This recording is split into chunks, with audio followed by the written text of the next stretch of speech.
Here's the issue I see is that it's that 4 position, right? I think Horford, Tice, I mean, I think in terms of rebounding, you're getting about the same thing from either one of them. Not great, but passable. Can probably keep the guy on their back, but you need help. You got to have the guards coming back and all that. The issue is it's that 4-man. The 4-man is really the guy who I think is getting a lot of those blocks or a lot of those rebounds and getting on the block and keeping a guy behind him. So whether it's Morris got called for a lot of fouls, but he's those are hustle plays, or it's Tatum. But Tatum really has not shown the consistency to play that position. The Celtics next year really need someone who can play that 4 position, who can get enough rebounds, strong enough, but quick enough to obviously stay in front. And I'm not sure they have that guy outside of Marcus Morris right now.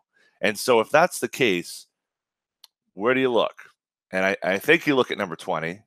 So, I want to talk a little bit more about that guy, Gordon Hayward, when we get after the break. But let's say this too.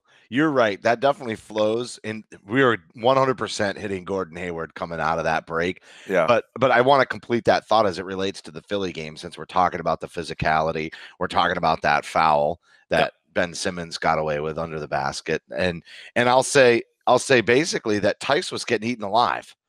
Right. I mean, and it wasn't, while we're talking about things that Scal said over the past week, maybe that's the title of this show. I thought first we would title the show, "Please let this be, the turning point," right? Which we'll still title it, I'm sure.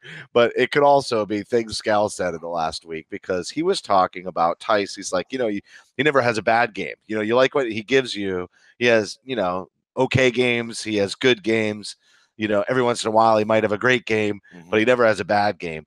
Well, I think he finally had a bad game thanks to Scal throwing the jinx on him, because he was getting eaten alive, and that was putting a lot of pressure on Horford, who's been struggling to stay healthy with this whole knee thing. Well, I think guarding Embiid is a tall task for anybody. Lesser, I would say, greater players than Tice have had situations where they've been similarly swallowed by Joel Embiid. I thought that wasn't enough. And I don't think, when I see what Tice does, Embiid is not the guy that I would generally think of as, because Embiid can do everything. He's quick, he can shoot, he can pound on the post. I mean, you got everything going on with him.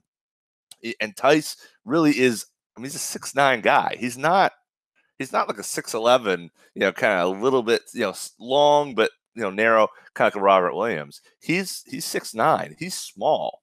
And so I feel, and we talked about how he really should be a power forward a lot of times. I think it's a bad matchup for him. I guess you got to do the best you can in that situation. I felt like Tice, Robert Williams should have been using some fouls. Why not, right? Why not just to get somebody coming in off the bench? Because there is the athleticism factor. He would have gotten his lunch eaten, but he would have learned some valuable lessons against Embiid. And once you saw Tice was having the bad game, why not roll with it and just tell him, be physical with him, frustrate him? Because there was a stretch, I think he scored 8 points in like a minute and 27 seconds or something ridiculous. At that point, I was like, you just got to frustrate that guy and slow it down, because the reason he's dominating right now is because we can't slow it down. They're getting up tempo. They're getting into the paint with ease. He's totally high flying. And my first thought instinctually at that moment was, you're not going to stop him. So what you've got to do is get in his head. You've got to make him work for it.